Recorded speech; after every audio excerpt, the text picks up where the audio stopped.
后来过来，台北千过 KTV 的恶火，关键画面现光，导火点伫5楼的仓库。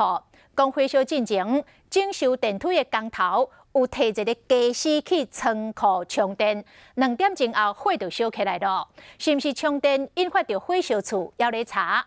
也毋过嘛是因为规栋大楼的消防甲喷水的设备总互关掉，才会造成遮尔惨重的伤亡。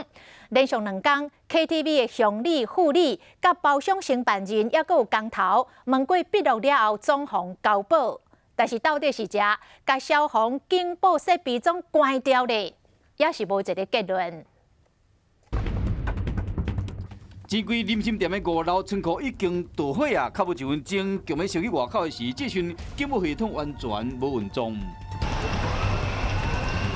错过逃生的时机，走廊拢是乌烟。更加害的是逃生门无关，无法阻挡，加上伫修理电梯，楼板有拆掉，乌烟才会快速窜悬，形成地面的烟筒效应，造成严重的死伤。检警调监视器画面发现讲，导火以前，这个姓王的工头手是摕镭射的测记仪夹入去仓库要充电，就离开去做事。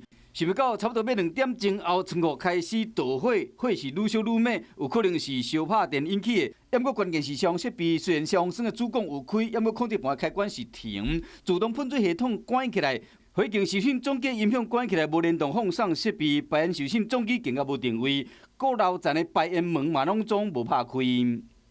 钱柜干部工作人员也有施工单位总共17个人透明门过了后，其中钱柜姓陈的乡里、姓张的副理、电梯正式工程姓黄的承办人员，拢被依照过失致死公共危险罪送办，3人拢以25万块交保。姓王的工头移送北检复讯了后，以10万块交保，限制住所加出境出海。